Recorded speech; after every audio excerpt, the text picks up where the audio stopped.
So, Mr. King, you were number 2, Personally, not number 1. and you have a 1-minute introduction. Well, Thank you so much. we may need you to speak into the microphone. Okay. I'll try to be loud also. I can just start out. I'm running because I have a passion to serve others. Here are my qualifications. I'm the only business owner running. I started my mortgage company in 2008 when the mortgage industry was falling apart. I thrived when faced with a challenge. I'm a board member of our Culver City Chamber of Commerce, and I'm a proud member since 2007. I'm chair of State Senator Holly J. Mitchell's Small Business Advisory Panel. We need a local business owner on the council for several reasons. On the gross receipts tax, we are currently double taxing businesses located within Culver City, located here within the last 2 years. Up front, we should incentivize, not penalize. We fail to capitalize on the light rail ending in Culver City. We are not marketing our city proactively, and our city is incredibly reactive when approaching budgetary issues. We're not planning to fail, but certainly Culver City is failing to plan. I have a forward-thinking platform that will address these challenges, and over the course of the next 5 questions, you'll hear my solutions to these. Thank you very much for your time. Mr. King, the first question that you have already been given is, what does the city need to do to implement aggressive economic development? Great. I have a 3-part vision for my candidacy, which mirrors the branding of my campaign. CPK for CC, which stands for Christopher Patrick King for Culver City. The C is the crux of the platform and gets to the heart of this question. It stands for Comprehensive Community and Economic Development Plan. We must pull together community stakeholders, including businesses, residents, and community organizations, decide what we want to be as a city in the next 5, 10, and 20 years, and then draft formal steps to implement this plan. We can call this plan Culver Vision 2020 to pay homage to our streamlined history while setting a time frame by which the plan's implementation must be complete, 2020. We have not revised our master plan in decades, which, as I mentioned earlier, is an example of how our city is not failing to plan, but certainly we are planning to fail for our future success. Our neighbor Santa Monica just redid its master plan. They created the concept of Silicon Beach, and now they're moving forward aggressively on attracting new businesses here thanks to that vision. We deserve the same proactive view here. According to staff, this process could cost as much as $1 million to implement.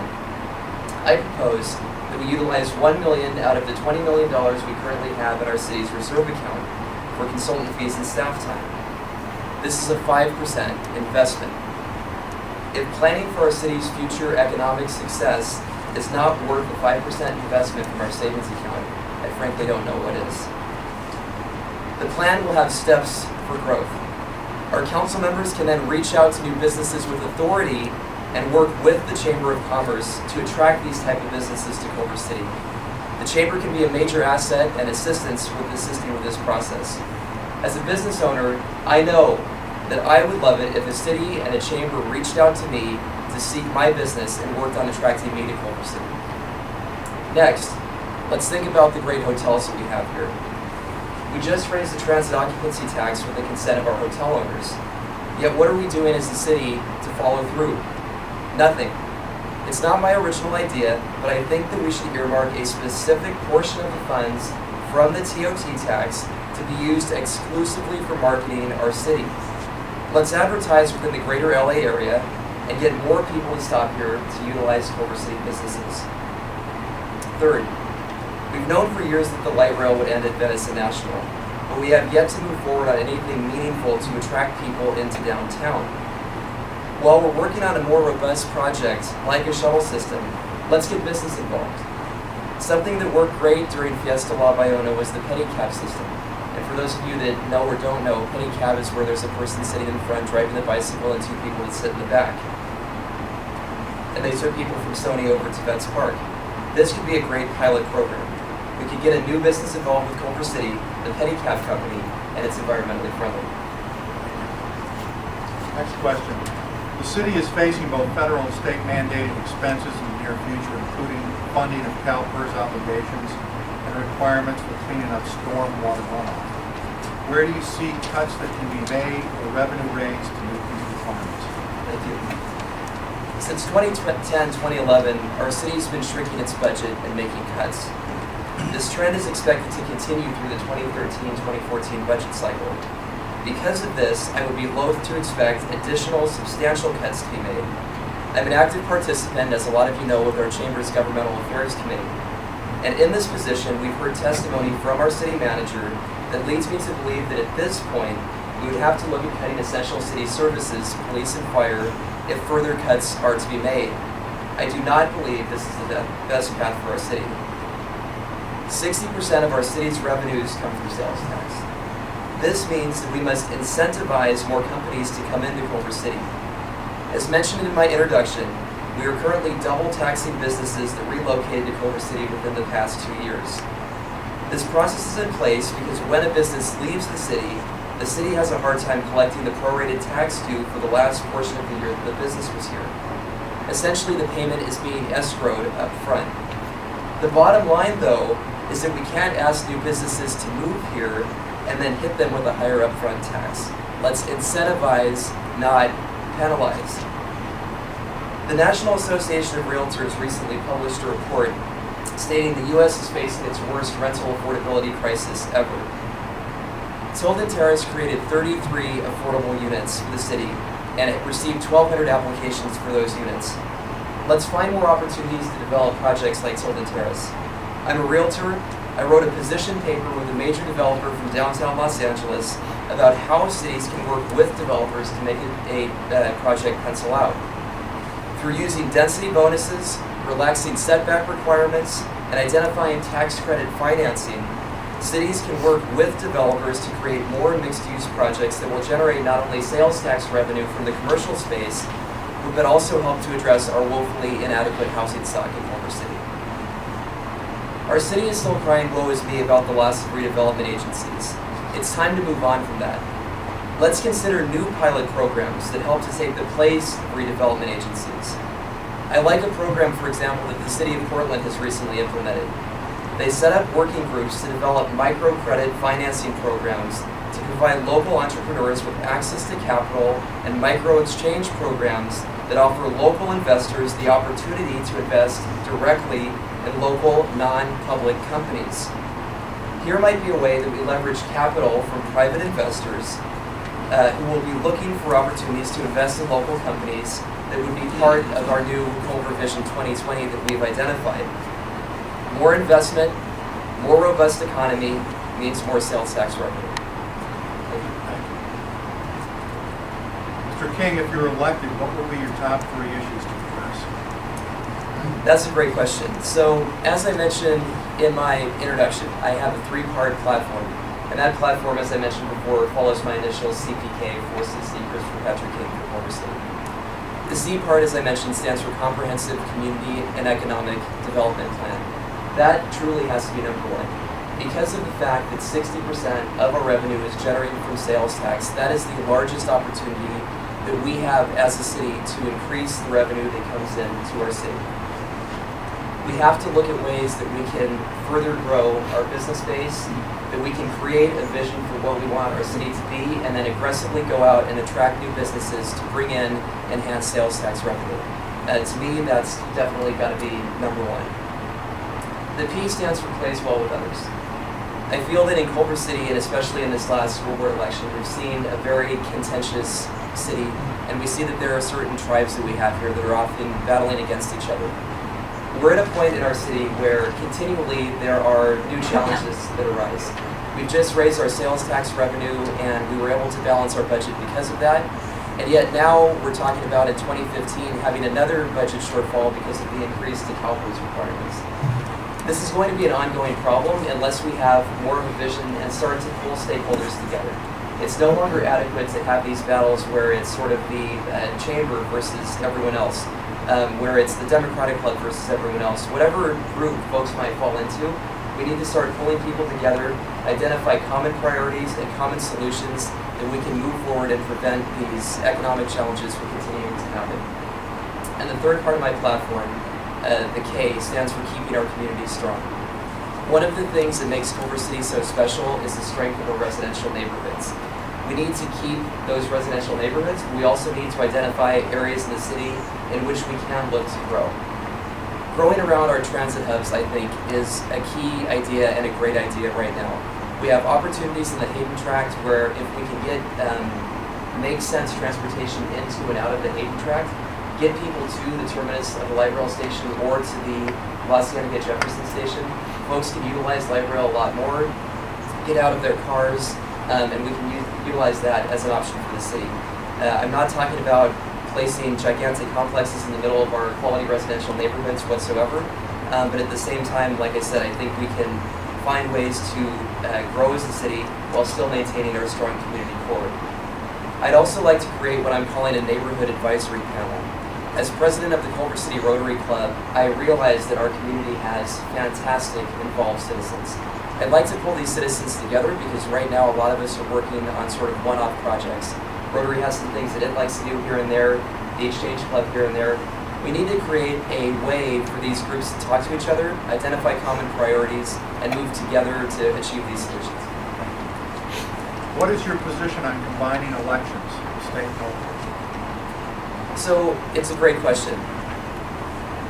And to me, this issue has several parts to it. So what are the sort of core principles behind this question? Number one is increasing voter turnout. Voter turnout, obviously, across the country is awful. And in Culver City, we tend to have a little bit better turnout, but still it's very low. So number one is getting more people's voices to be heard. I think that that's absolutely critical. The second issue is cost. So the argument, of course, for consolidating elections would be that we could possibly save on costs. So that's another consideration that enters into it there. And then, of course, thirdly, there's the concern of how would terms be worked out, because currently school board election terms may not align with Culver City Council terms, may not allow with counties. This is an issue that I've looked into. The challenges that we would face is that we would have to relook at our cities. We would have to take and redo our cities. I'm forgetting the name for it, not our master plan, but our city charter. If we open the door on an issue on a one-off basis, I think that could be problematic. And I don't know that our city has the time or the inclination. As we saw earlier in council this week, there doesn't seem to be a lot of organized interest in looking at a comprehensive charter review. So I wouldn't want to take this as a one-off subject, because then people will be coming into the city to make charter revisions and charter reviews for every little thing that might come up. As I said, though, the main things we need to look at are the core principles that are involved: increasing voter turnout. Cities like Santa Monica, I think, have done a great job. They've done something where they've moved to an all vote by mail system. Assuming that we find a way that still empowers voters, that still ensures safe elections and quality elections, these are ways that we might notice increased voter turnout, increased voter participation, without having to consolidate elections. And finally, of course, the truth of the matter is that there is a difference between who administers the school board elections and the city council elections. So this is another sort of barrier to doing that. While I'm very sensitive to the concept of cutting costs and saving money, I don't know that at this time this would be the most make sense way to do it. Thank you. How can the city lessen its reliance on sales tax, which currently accounts for 30% of the vote? That's another very good question.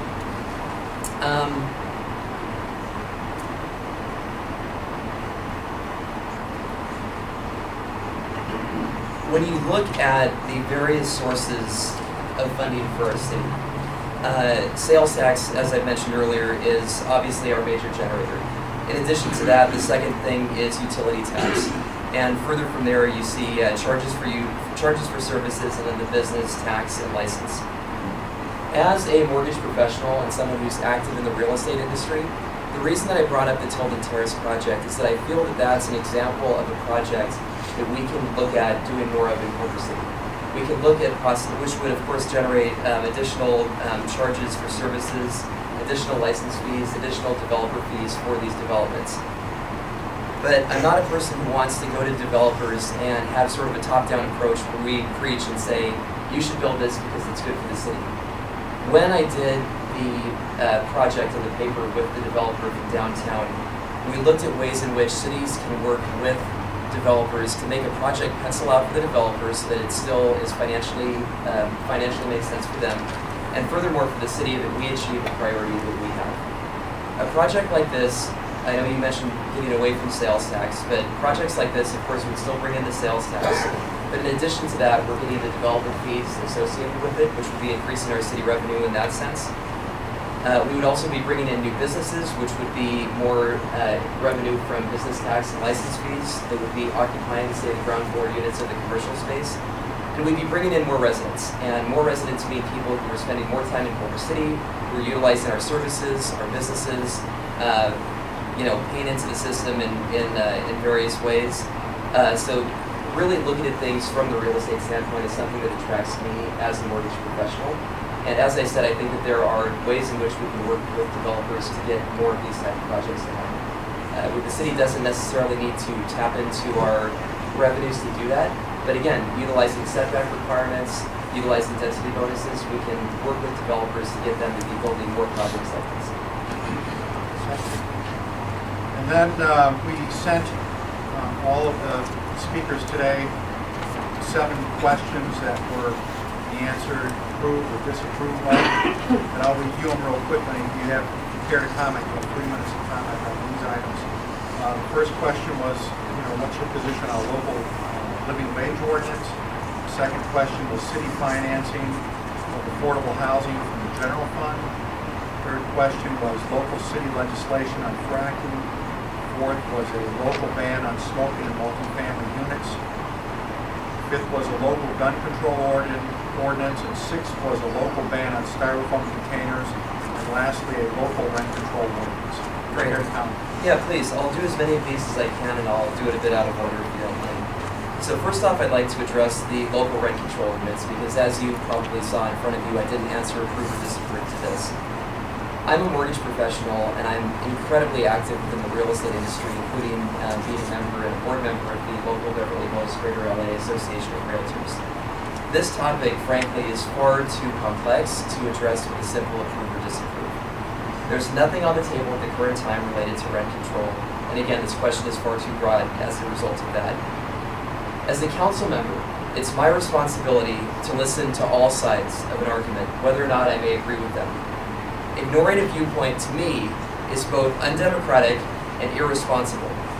However, I do not want to see Culver City turn into a place like West Hollywood or Santa Monica, where property owners don't seem to really own their properties because of the extent of the regulations against them.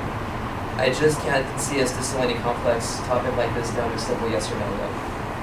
Number 2, I'd like to address the city financing of affordable housing from the general fund. On this one, I put approve. I referenced the position paper that I wrote with the developer from downtown LA on ways in which cities can work with developers to incentivize the creation of housing opportunities.